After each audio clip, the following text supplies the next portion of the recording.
So do we want to touch on the new rules a little bit? Now we've got we'll touch on new rules. 2 weeks of sample data to go from. Yeah, so we didn't want to talk about it in the first week, did we? Because we wanted to see how, or if we saw anything that would demonstrate what it's going to be like.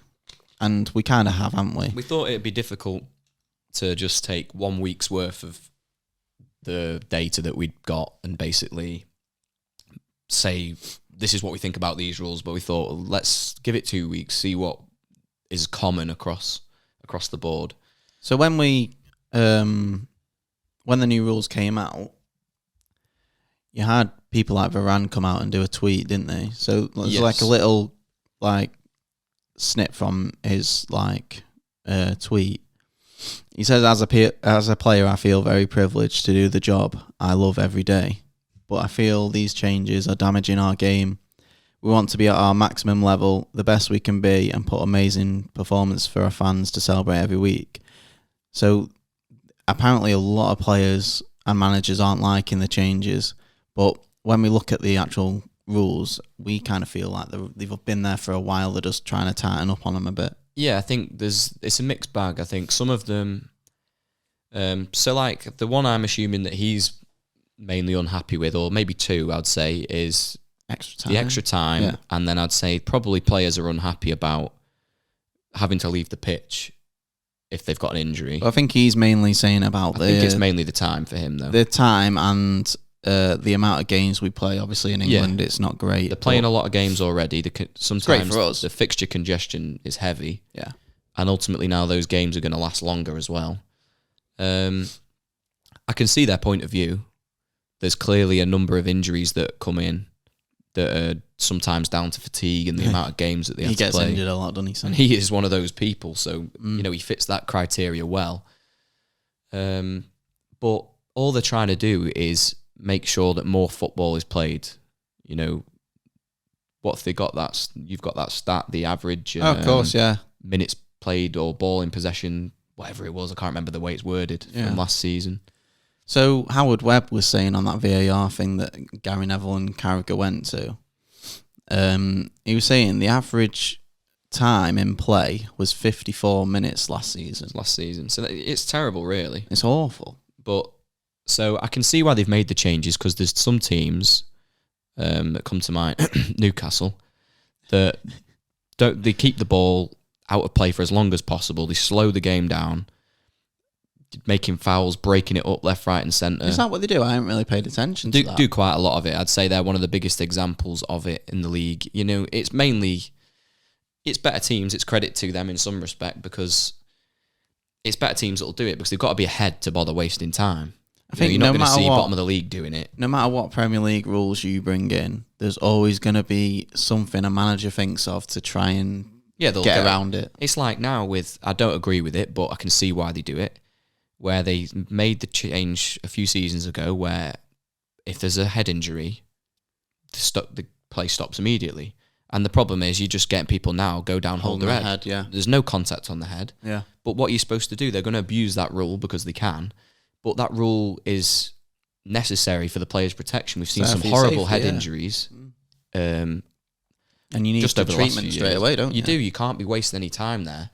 Do you remember when Terry came out in an interview and he said this is what Mourinho told them to do? So Mourinho was holding on to like a 1-0 win or something, and he was having a water at the side, and he's told Terry, both go for a header, him and Carvalho, both go for a header and obviously like hit each other, but not obviously injure each other, but hit each other and go down. Go down, yeah. And if you both go down, you don't have to leave the pitch. Oh, right. So if both players go down, they don't have to leave the pitch. He's a shithouse, isn't he? That's what I mean, but there's always going to be something a manager thinks of to work around it. With the head injury thing, they could even, if someone goes down holding the head and they're stopping the play, VAR should look at it, and if there's no contact on the head, book them. Well, I don't know. I don't know. Well, there's got to be some better way to deal with that. For a head injury and someone comes on to treat you, you don't have to go off and then come back on again.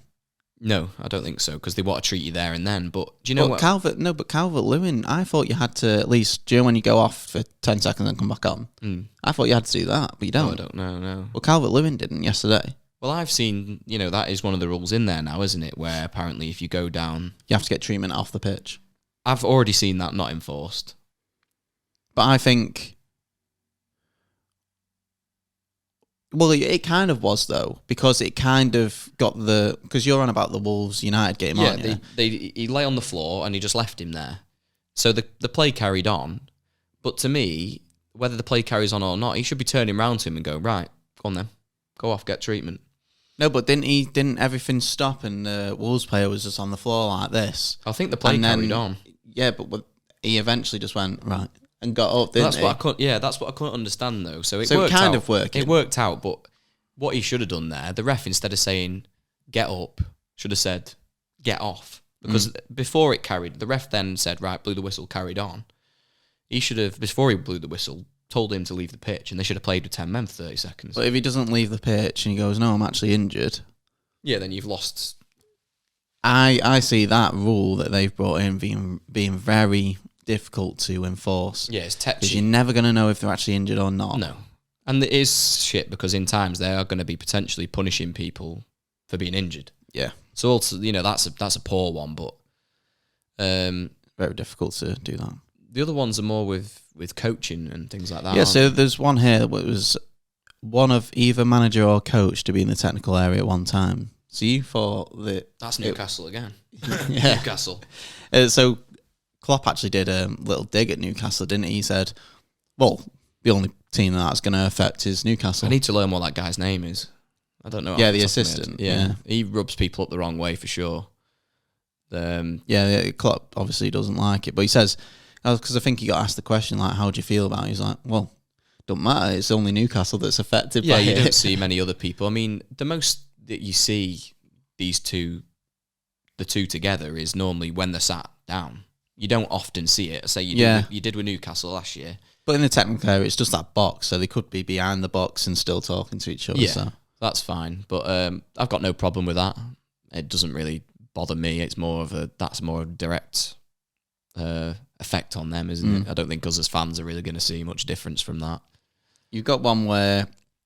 So these kind of all the same. So unsporting behaviour, goalkeeper sportsmanship, clamping down on time wasting. So they're all the same, really. So you've got like booting the ball away, stopping free kicks from being taken quickly. You get a yellow for that anyway if you're blocking a ball. Well, that's like what me and you were saying about this is... those are kind of elements that exist in the game, but they're just not always enforced. And so now they're saying 10 out of 10, Yeah, it just give them a new chance, hasn't it, at the start of a new season to say, listen, we're actually going to book you for this every time, so don't do it. Yeah. And you can almost guarantee that still won't happen. It'll still happen sometimes. It's probably just happened more than it did before, but it won't be nailed on. Can you see it now where someone's picked up a yellow and then... they think he's time wasting, so they send him off. Like, it's not going to happen.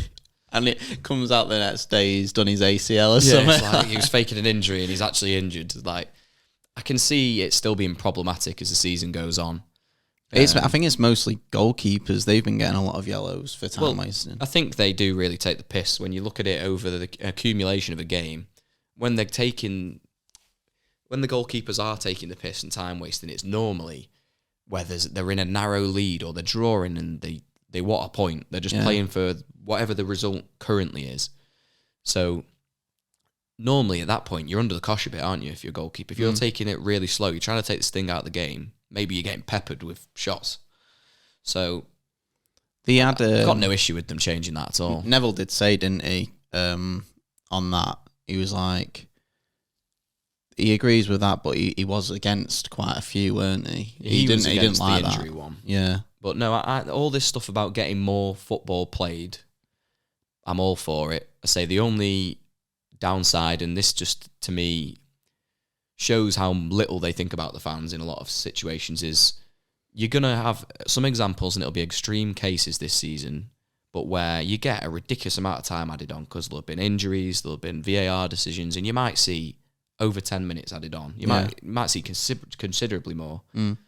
And if you've had that and you've had 3, 4, 5 minutes in the first half, how does that fare for fans on a Monday night when they've got to get public transport to get home? You know, they don't think about those kinds of things, do they? You just bring a sleeping bag to Old Trafford, don't you? Yes. They won't mind. That's it. We're saying, you know, you get your pie before the game. You could eat it, you know. It'll just be cool enough. A couple of hours after kick-off. Just be cool enough after, right. Yeah. There's just a couple more, but we'll just leave it on this one. So the overlap, Neville was actually telling, do you know the one where they have all the fans on? Yeah. So Neville was actually saying that bigger punishment for managers. He said the reason why that's come in, well, the biggest reason why that's come in is Arteta. Like, he was one of the main reasons for it. So people had a lot to say about him last year, didn't they?